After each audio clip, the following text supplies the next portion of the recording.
لقد سمع الله قول الذين قالوا إن الله فقير ونحن أغنياء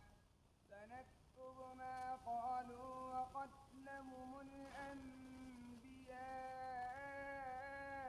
بغير حق ونقول ذوقوا عذاب الحريق ذلك بما قدمت أيديكم وأن الله ليس بظلام للعبيد الذين قالوا إن الله عهد إلينا ألا نؤمن لرسول حتى يأتينا بقربان تأكله النار قل قد جاءكم رسل من قبلي بالبينات وبالذي قلتم فلم قتلتموهم إن كنتم صادقين فإن كذبوك فقد كذب رسل من قبلك جاءوا بالبينات والزبر والكتاب المنير كل نفس ذائقة الموت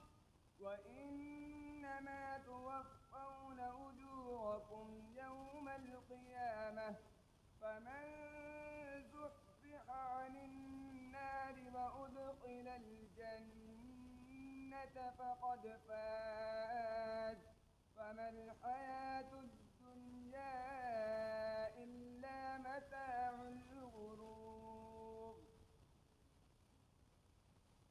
فمن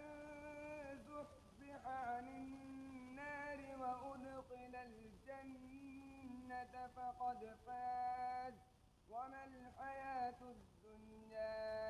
إلا متاع الغرور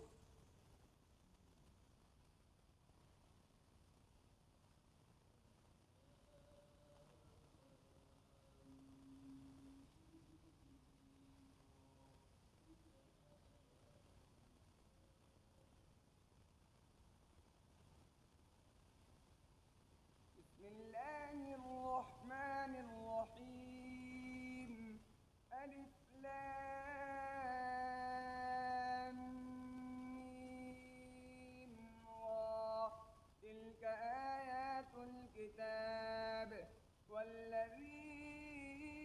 أنزل إليك من ربك الحق ولكن أكثر الناس لا يؤمنون الله الذي رفع السماوات بغير عمد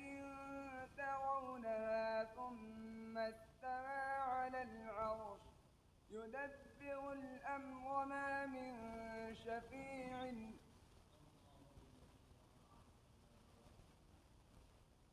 الله الذي رفع السماوات بغير عمد ترونها ثم استوى على العرش وسخر الشمس والقمر كل يجري لأجل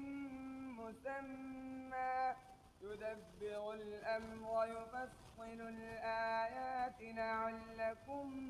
بلقاء ربكم توقنون وهو الذي مد الأرض وجعل فيها رواسي وأنهارا ومن كل الثمرات جعل فيها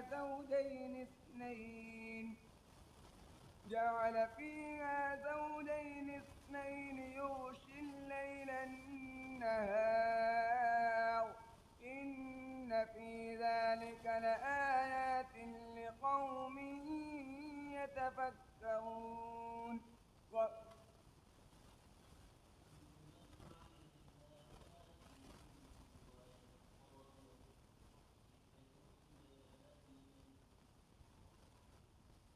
بسم الله الرحمن الرحيم كل من عليها فان ويبقى وجه ربك ذو الجلال والإكرام فبأي آلاء ربكما تكذبان ذواتا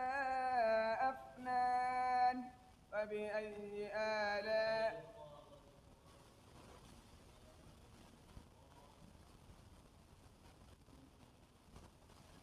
كل من عليها فان ويبقى وجه ربك ذو الجلال والإكرام فبأي آلاء ربكما تكذبان يسأله من في السماوات والأرض كل يوم هو في شأن فبأي آلاء ربكما تكذبان سنفرغ لكم أيها الثقلان فبأي آلاء ربكما تكذبان يا معشر الجن والإنس إن استطعتم أن تنفذوا من أقطار السماوات والأرض فانفذوا لا تنفذون إلا بسلطان فبأي آلاء ربكما تكذبان يرسل عليكما شواظ من نار ونحاس فلا تنتصران فبأي آلاء ربكما تكذبان فإذا انشقت السماء فكانت وردة كالدهان فبأي آلاء ربكما تكذبان صدق الله